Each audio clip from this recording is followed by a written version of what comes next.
भविष्य मालिका पुराण में लिखी इस बात को भी विस्तार से समझाते हैं कि वो महापुरुष कौन है। आइए कबीर सागर से आपको स्पष्ट करते हैं, जो खुद कबीर परमात्मा द्वारा बोला गया सूक्ष्म वेद है। देखिए, कबीर सागर में बोध सागर के स्वसम वेद बोध के पेज नंबर 171 पर लिखा है कि 5 सहस और 500 जब कलयुग बीत जाए, महापुरुष फरमान तब जग तारण को आए। हिंदू तुर्क आदिक सबे जेते जीव जहान, सतनाम की साख गही पावे पद निर्वाण। यथा सरितगण आप ही मिले सिंधु में धाय, सत सुकृत के मध्य तिमि सभी पंथ समय। जब लग पूर्ण हुए नहीं ठीके को तिथिवार, कपट चातुरी तभी लो स्वसंवेद निराधार। सभी नारी नर शुद्ध तब जब ठीक का दिन आवंत, कपट चातुरी छोड़ के शरण कबीर गहंत। एक अनेक हो गए पुनः अनेक हो एक, हंस चले सतलोक सब सत्य नाम की टेक। घर घर बोध विचार हो दुर्मति दूर बहाए, कल युग में सब एक हो बढ़ते सहज सुभाए। कबीर साहिब जी यहाँ स्पष्ट कर रहे हैं कि कलयुग अभी समाप्त नहीं हुआ है। कलयुग के अंदर ही एक समय ऐसा आएगा जब कलयुग में ही सब एक होकर सहज स्वभाव वाले हो जाएंगे। कलयुग में ही सतयुग जैसा माहौल हो जाएगा जो कि हजारों वर्षों तक चलेगा। 2032 तक आदि सनातन धर्म प्रतिष्ठित हो जाएगा और पूरे विश्व में फैल जाएगा। कहां उग्र का शूद्र हो हर सबकी भव भीड़, सो समान सम दृष्टि है समर्थ सत कबीर। भावार्थ है कि जब कलयुग 5505 वर्ष बीत जाएगा, तब वो महापुरुष इस धरा पर आएंगे और हिंदू मुस्लिम व सभी धर्म पंथों को एक करेंगे, सब सतनाम का जाप करेंगे और मोक्ष को प्राप्त करेंगे। दुनिया के जितने भी धर्म व पंथ है, वो सभी उस महापुरुष के द्वारा चलाए गए 13वें पंथ जो आदि सनातन पंथ होगा, उसमें ऐसे मिल जाएंगे जैसे सभी नदियां बड़े समुद्र में मिल जाती हैं। जब वो समय आएगा, तब पृथ्वी के सभी मनुष्यों का स्वभाव सहज और शुद्ध हो जाएगा। सबकी बुद्धि निर्मल हो जाएगी, सब पाप करने से डरेंगे, यानी नर नारी कपट चतुराई छोड़कर कबीर परमात्मा की शरण ग्रहण करेंगे। दर्शकों, यहाँ पर हम आपको ये भी बताना चाहेंगे कि कलयुग अभी खत्म नहीं हुआ है। कलयुग अपने समय अनुसार ही समाप्त होगा, जो है 4,32,000 वर्ष। दर्शकों, अब आपको कलयुग के अंतिम चरण यानी जब कलयुग समाप्त होगा उस विषय में बताते हैं। कलयुग के तीसरे चरण यानी कलयुग के अंत में कल की अवतार जन्म लेगा, जो राजा हरीशचंद्र वाली आत्मा ही होगा। उस समय कलयुग की हालत बहुत खराब हो जाएगी। मनुष्य मनुष्य को खाने लगेगा और जिस भी मनुष्य में भक्ति का बीज नहीं होगा, उसको कल की अवतार यानी राजा हरीशचंद्र वाली आत्मा अपनी तलवार से काटकर समाप्त कर देगा और सतयुग की स्थापना करेगा। कल की अवतार सिर्फ उन्हें छोड़ेगा जिनके अंदर भक्ति का बीज होगा, यानी भगवान की चाह बाकी होगी। दर्शकों, जैसा कि हम आपको पहले बता चुके हैं कि 1997 में कलयुग के 5505 वर्ष पूरे हो चुके हैं और 1997 में स्वयं कबीर परमात्मा इस धरातल पर आकर संत रामपाल जी महाराज को मिले और उन्हें सार नाम व सार शब्द देने का आदेश दिया। अब आपको ये बात जानकर हैरानी होगी, जिस महापुरुष की बात भविष्य मालिका पुराण और कबीर सागर कर रहे हैं, वो महापुरुष कोई और नहीं बल्कि संत रामपाल जी महाराज ही हैं।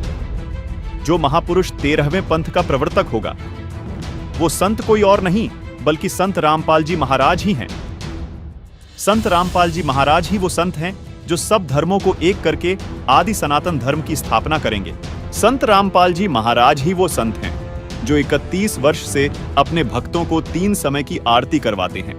संत रामपाल जी महाराज गरीबदास जी महाराज वाले पंथ से हैं। संत रामपाल जी महाराज जी जो अद्भुत ज्ञान दे रहे हैं, उसी से सभी धर्म व पंथ एक होकर आदि सनातन धर्म में प्रवर्तित हो जाएंगे। दर्शकों, हम आपको ये भी बताना चाहेंगे कि संत रामपाल जी महाराज सन 1994 से ही, यानी जब से संत रामपाल जी को अपने गुरुदेव से नाम दीक्षा देने का आदेश हुआ है, तब से ही संत रामपाल जी 3 समय की संध्या आरती करते व करवाते हैं, जो मनुष्य के मोक्ष में सहयोगी है। दर्शकों, ऋग्वेद में भी प्रमाण है कि जो पूर्ण संत आएगा वो 3 समय की संध्या आरती करने को देगा। आइए आपको ऋग्वेद में प्रमाण दिखाते हैं। ये है ऋग्वेद मंडल 8 सूक्त 1 मंत्र 29, जिसमें साफ साफ लिखा है कि पूर्ण संत 3 समय की संध्या सुबह, दोपहर और रात्रि तीनों संध्या में परमात्मा की स्तुति करवाएगा। दर्शकों, इससे सिद्ध होता है कि संत रामपाल जी महाराज ही पूर्ण संत है जो विश्व का कल्याण करेंगे, और इस बात की वेद भी गवाही देते हैं। संत रामपाल जी महाराज का नारा है कि जीव हमारी जाति है, मानव धर्म हमारा, हिंदू, मुस्लिम, सिख, ईसाई धर्म नहीं कोई न्यारा। संत रामपाल जी महाराज एकमात्र ऐसे संत हैं जिनके पास वास्तविक सत नाम है, जो कि उन्होंने गरीब दास जी द्वारा रचित अमर ग्रंथ सूक्ष्म वेद से प्रमाणित करके दिखाया है। दर्शकों, अब आपको ये बताते हैं कि क्यों सभी धर्म व सभी पंथ संत रामपाल जी महाराज द्वारा चलाए गए आदि सनातन पंथ में मिल जाएंगे। गीता अध्याय 17 श्लोक 23 में बताया गया है कि पूर्ण परमात्मा को पाने का ओम तत्सत मंत्र है, जो सांकेतिक है। सामवेद संख्या नंबर 822 में भी यही कहा गया है कि उस परमात्मा को पाने का भी त्रितस्य नाम है, यानी 3 नाम का मंत्र है जो सांकेतिक है। दर्शकों, अब आपको पवित्र कुरान शरीफ का एक ऐसा भेद बताते हैं जिसे जानकर आप हैरान रह जाएंगे। पवित्र कुरान शरीफ में 2 आयत ऐसी हैं जिनके बारे में सभी अनुवादक स्वयं कहते हैं कि इन 2 आयतों का अर्थ स्वयं खुदा ही जानता है। वो 2 आयत कौन सी हैं? आइए दिखाते हैं। दर्शकों, ये है पवित्र कुरान शरीफ की सूरह अश सूरा 42 की आयत नंबर 1 और 2, जिसमें आप देख रहे हैं कि जिसमें एन सीन काफ अक्षरों का अर्थ नहीं किया गया है। आइए इसे विस्तार से समझाते हैं। एन अरबी भाषा की वर्णमाला का अक्षर है, जो देवनागरी यानी हिंदी वर्णमाला का अ अक्षर है। सीन अरबी भाषा की वर्णमाला का अक्षर है, जो देवनागरी हिंदी भाषा का स अक्षर है। इसी तरह काफ भी अरबी वर्णमाला का अक्षर है, जो देवनागरी हिंदी वर्णमाला का क अक्षर है। दर्शकों, यहाँ रहस्य की बात यह है कि जो गीता अध्याय 17 श्लोक 23 में परम अक्षर ब्रह्म यानी पूर्ण परमात्मा को पाने के जो ओम तत् सत मंत्र बताए हैं, उनके वास्तविक मंत्र के प्रथम अक्षर का संकेत है। जैसे ओम का पहला अक्षर अ है, कुरान शरीफ में इसी ओम को एन कहा है, यानी यह एन अक्षर ओम का कोड वर्ड है। इसी प्रकार जो तत् नाम है, उसका वास्तविक मंत्र सोहम है, जिसको कुरान शरीफ में सीन कहा गया है, यानी स अक्षर सोहम शब्द का प्रथम अक्षर है, जो कुरान शरीफ में लिखे सीन अक्षर का कोड वर्ड है। इसी प्रकार कुरान शरीफ में बताया गया काफ मंत्र गीता में बताए गए तीसरे सत मंत्र के वास्तविक मंत्र का पहला अक्षर है, जो कोड वर्ड है। इसका खुलासा यहाँ नहीं किया जा सकता, ये केवल संत रामपाल जी महाराज ही बताएंगे। दर्शकों, यदि आपको मोक्ष कराना है तो धर्म व पंथ की सीमाओं से ऊपर उठकर एक होना पड़ेगा। इस 3 नाम के मंत्र का जाप करना होगा। सूरत फुरकान 25 आयत 59 में कहा है कि जिस परमात्मा ने 6 दिन में सृष्टि की रचना की और 7वें दिन तख्त पर जा विराजा, वह स्वयं कबीर परमात्मा है। उसकी खबर किसी बाखबर यानी कि तत्वदर्शी संत से पूछो।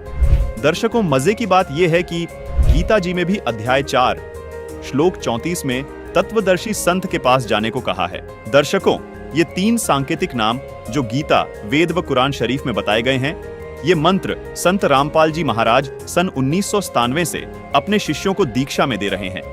एक और आश्चर्य की बात यह है दर्शकों, पवित्र कुरान शरीफ की सब आयतों का अर्थ अनुवादकों ने किया, परंतु सूरा अश सूरा 42 की आयत नंबर 1 और 2 का अर्थ किसी भी अनुवादक ने नहीं किया है। इससे भी स्पष्ट हो जाता है कि पूरा मुस्लिम समाज इस मूल मंत्र के रहस्य को नहीं जानता, जो पूर्ण कल्याणकारक है, जिसको खुदा कबीर ने संत गरीब दास को बताया तथा फिर संत रामपाल जी तक पहुंचाया है। दर्शकों, सबसे बड़ी हैरानी की बात यह है कि आज तक सूरा अश सूरा 42 की इन आयतों का अनुवाद किसी भी अनुवादकर्ता ने नहीं किया है। लेकिन संत रामपाल जी महाराज जी द्वारा लिखी पुस्तक मुसलमान नहीं समझे ज्ञान कुरान में इन आयतों व मंत्रों एन सीन काफ को पेज नंबर 12 पर पूरे विस्तार से समझाया है। हमारी सभी मुसलमान भाइयों से अपील है कि कृपया संत रामपाल जी महाराज द्वारा लिखी ये पुस्तक मुसलमान नहीं समझे ज्ञान कुरान अवश्य पढ़ें व अपना जीवन धन्य बनाएं। गीता, वेद व कुरान में बताए गए ये सांकेतिक मंत्र केवल संत रामपाल जी महाराज के पास है। इसलिए सभी धर्म व सभी पंथ केवल संत रामपाल जी महाराज से ही नाम दीक्षा लेकर मोक्ष प्राप्त कर सकते हैं। संत रामपाल जी महाराज ये सांकेतिक मंत्र 1997 से अपने शिष्यों को दे रहे हैं, जिससे उनको अद्वितीय लाभ हो रहे हैं। संत रामपाल जी महाराज सूक्ष्म वेद से प्रमाणित करके बताते हैं कि जैसे हिंदू साहिबान अलग अलग समय पर अलग अलग देवताओं की स्तुति करते हैं, उसी प्रकार मुस्लिम भाई भी 5 समय की नमाज करते हैं, जो कि अल्लाह की स्तुति है। ये आरती और नमाज करना ग्लूकोज की तरह समझो, जो आपके मन और आत्मा को साफ रखता है, लेकिन जिससे भगवान अथवा अल्लाह की प्राप्ति होगी, जन्म मरण से छुटकारा मिलेगा, वो औषधि अथवा नाम मंत्र अलग है।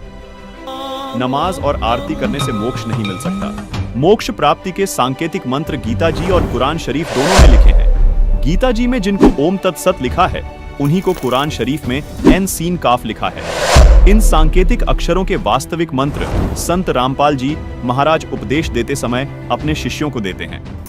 इसके अलावा जो भी मंत्र जाप चाहे हिंदू धर्म में किए जाए या मुस्लिम धर्म में, वो व्यर्थ हैं। जैसे हिंदू धर्म के तथाकथित धर्म गुरु राधे राधे, ओम नमः शिवाय, हरे राम हरे कृष्ण, ओम भगवते वासुदेवाय नमः मंत्र देते हैं। ओम नमो भगवते वासुदेवाय आप जपें। इसलिए शास्त्र विरुद्ध है। इसी प्रकार मुसलमान भाई कलमा पढ़ते हैं, उससे भी कोई लाभ नहीं होगा, क्योंकि वो कुरान में लिखे एन सीन काफ मंत्रों से मेल नहीं खाते। कुरान के अनुसार हक पूजा के यही 3 मंत्र हैं जो सांकेतिक है, जिनको केवल बाखबर ही बता सकता है। दर्शकों से हमारा निवेदन है कि यदि आपको मोक्ष चाहिए तो जो भक्ति संत रामपाल जी महाराज बता रहे हैं वो ही भक्ति करनी होगी, क्योंकि संत रामपाल जी महाराज के अतिरिक्त कोई भी तत्वदर्शी संत अथवा बाखबर इस पृथ्वी पर नहीं है। दर्शकों, अब आपको सुप्रसिद्ध संत तुलसीदास उर्फ जय गुरुदेव मथुरा वाले बाबा की एक पुस्तक दिखाते हैं। पुस्तक का नाम है जय गुरुदेव की अमर वाणी भाग 2, जिसके पेज नंबर 59 पर एक भविष्यवाणी मिलती है।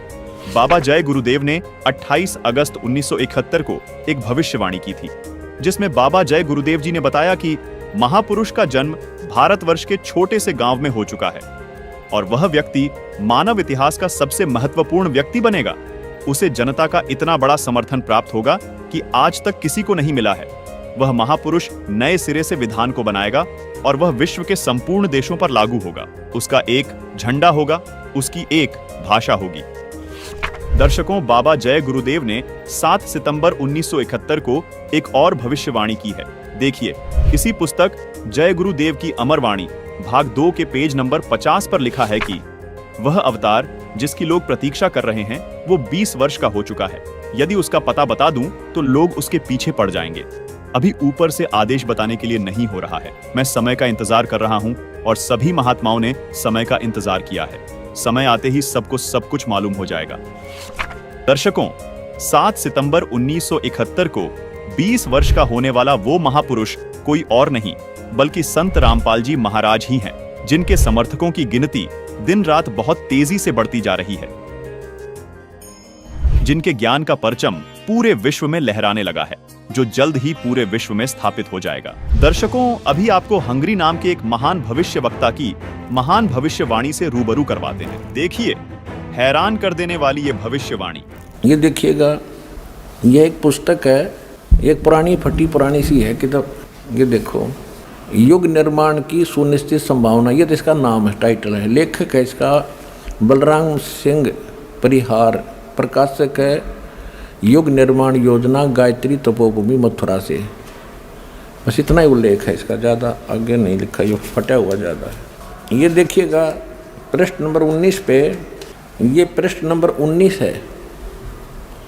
इसके पृष्ठ नंबर 19 पे यानी 19 पे क्या लिखा है कि स्वाधीनता यानी आज़ादी के 4 वर्ष बाद एक शक्तिशाली धार्मिक संस्था प्रकाश में आएगी और सारे संसार का उद्धार करेगी। उद्धारक इस संस्था का स्वामी संचालक होगा। अब यहाँ ये क्या है कि किसी एक भविष्यवाणी है, हंगरी नाम का कोई भविष्यवक्ता था, उसकी ली है इसने, अपनी पुस्तक तैयार की है, लोगों की सुना के पढ़ा के, तो इसने अपने हिसाब से इन्होंने उस पर सेट कर रखी है। इसका अर्थ ये था कि 1947 में भारत स्वतंत्र हुआ, उसके 4 वर्ष बाद दास का जन्म होया 1951 में। इसका अर्थ तो ये बनता है कि स्वाधीनता के 4 वर्ष बाद 1951 में एक संत का जन्म होगा जो धार्मिक संस्था को ऐसी बनाएगा जो पूरे विश्व का कल्याण करेगी।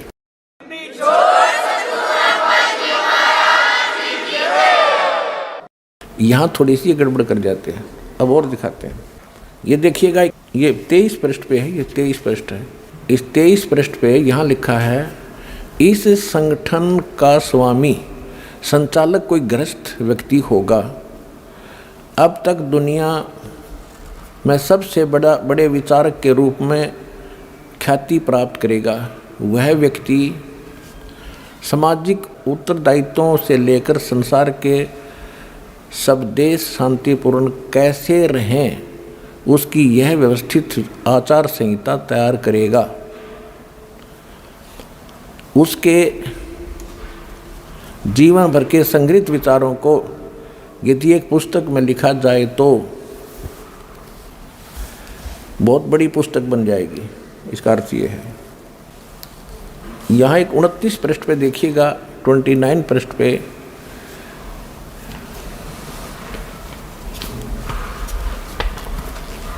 एशिया के किसी देश, संभवतः भारतवर्ष में, एक नम्र ग्रामीण परिवार में एक महान आत्मा ने जन्म ले लिया है, जो एक महान आध्यात्मिक क्रांति का सूत्रपात, संचालन और नियंत्रण करेगा। इसके पीछे क्रियाशील आत्माओं की शक्ति होगी जो संसार की वर्तमान विकृत परिस्थितियों को बदल डालेंगी।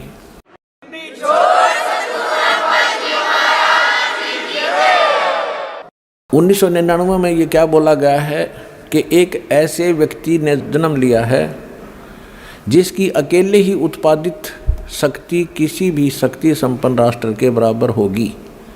वह एक भाषा, एक संस्कृति, एक धर्म की आचार संहिता सर्जन करेगा।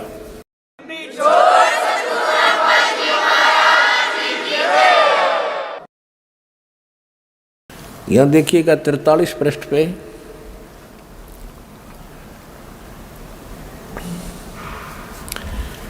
यहाँ लिखा है कि दिव्य देहधारी पुरुष ने जन्म लिया है।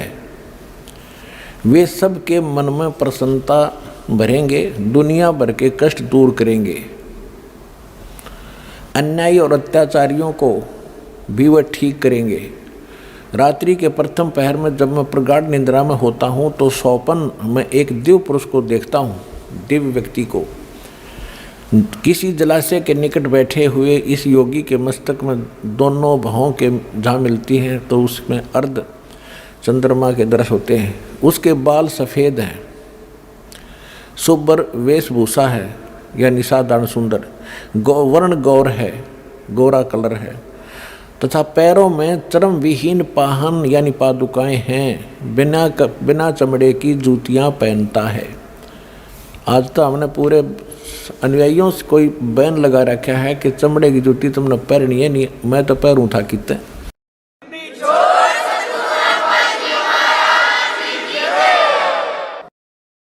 अब देखिएगा इसके पृष्ठ नंबर 72 पे, इसके 72 पृष्ठ पर देखिएगा, यहाँ लिखा है कि इतिहास के अद्वितीय महापुरुष के बारे में नॉस्ट्रेडमस ने भी कुछ संकेत दिए हैं। उसके मस्तक में चंद्रमा होगा, वेशभूषा बहुत सादी होगी, यानी लाल पीले कपड़े नहीं होंगे, उसके लंगोट लंगाट बांध कर नहीं घूमेगा। 2 विवाह होंगे, 2 पुत्र होंगे, 2 पुत्रियां होंगी। अब यहाँ इसके ऊपर थोड़ा सा आपको संस्कार का भी बताऊंगा। इन संपूर्ण भविष्यवाणियों का लिंक नीचे डिस्क्रिप्शन बॉक्स में दिया गया है। दर्शकों, भविष्यवक्ता की ये भविष्यवाणी केवल संत रामपाल जी महाराज पर ही सटीक बैठती हैं, जिसमें उन्होंने कहा है कि 1951 में एक संत का जन्म होगा, जिसकी अध्यक्षता में एक धार्मिक संस्था का निर्माण होगा जो पूरे विश्व का कल्याण करेगी। साथ में ये भी साफ लिखा है कि उस संस्था का संचालक एक गृहस्थ व्यक्ति होगा, अपने अद्भुत ज्ञान की बदौलत पूरे संसार में ख्याति प्राप्त करेगा। उस महापुरुष की 4 संतान होंगी, 2 पुत्र व 2 पुत्रियां होंगी। ये सब भविष्यवाणियां सिर्फ और सिर्फ संत रामपाल जी महाराज पर खरी उतरती है। संत रामपाल जी महाराज का जन्म एक साधारण ग्रामीण परिवार में हुआ। संत रामपाल जी महाराज ही वो संत हैं जो कभी चमड़े की बनी वस्तु का इस्तेमाल नहीं करते हैं, न कभी अपने शिष्यों को करने देते हैं। भविष्यवाणी में यह भी लिखा है कि उस संत के बाल सफेद होंगे। अतः इस महान भविष्यवक्ता की भविष्यवाणी भी यही सिद्ध करती है कि वो महापुरुष कोई और नहीं, संत रामपाल जी महाराज ही हैं।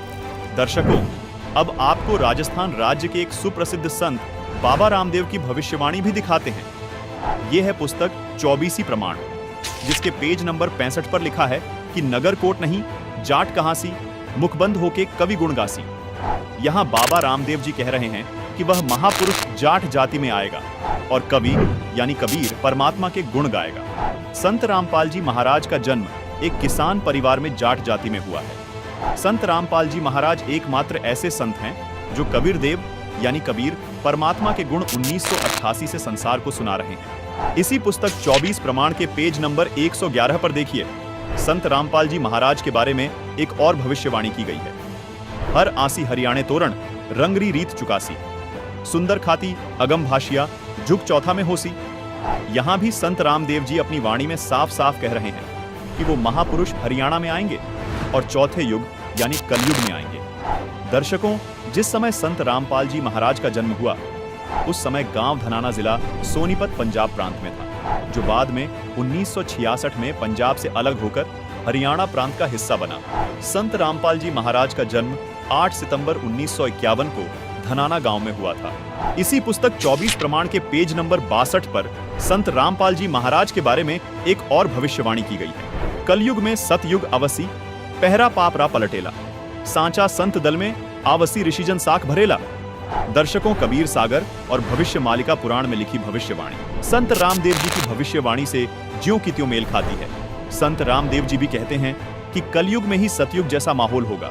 वो पूर्ण संत अपने आध्यात्मिक ज्ञान के जरिए बढ़ रहे पाप को खत्म कर देगा। दर्शकों, वो संत कोई और नहीं बल्कि संत रामपाल जी महाराज ही हैं। आइए आपको एक और भविष्यवाणी दिखाते हैं जो संत गरीबदास जी महाराज ने सूक्ष्म वेद के अथअसुर निकंदन रामायणी पृष्ठ नंबर 716 पर लिखी है। सदगुरु दिल्ली मंडल आयसी, सूती धरनी सूम जगायसी। संत गरीबदास जी महाराज कह रहे हैं कि वो महापुरुष दिल्ली मंडल में आएगा और अज्ञान के अंधेरे में सोई हुई आत्माओं को जगाएगा। दर्शकों, गांव धनाना जिला सोनीपत हरियाणा, जहां संत रामपाल जी महाराज का जन्म हुआ, ये क्षेत्र दिल्ली मंडल में आता है। अभी आपको गुरु नानक देव जी भाई बाले वाली जन्म साखी से भी प्रमाणित करते हैं कि वो महापुरुष जो कबीर जी और नानक जी के बाद इस धरा पर आएगा वो जाट जाति में आएगा। इन सभी भविष्यवाणियों ने भी सिद्ध कर दिया कि वो अवतार जिसकी लोग प्रतीक्षा कर रहे थे वो कोई और नहीं, संत रामपाल जी महाराज ही हैं। दर्शकों, संत रामपाल जी महाराज के बारे में और भी बहुत से महान भविष्यवक्ताओं की भविष्यवाणियां देखने के लिए डिस्क्रिप्शन बॉक्स में इस वीडियो का लिंक डाला है। लिंक पर क्लिक करके उन सभी महत्वपूर्ण भविष्यवाणियों को भी जरूर देखें।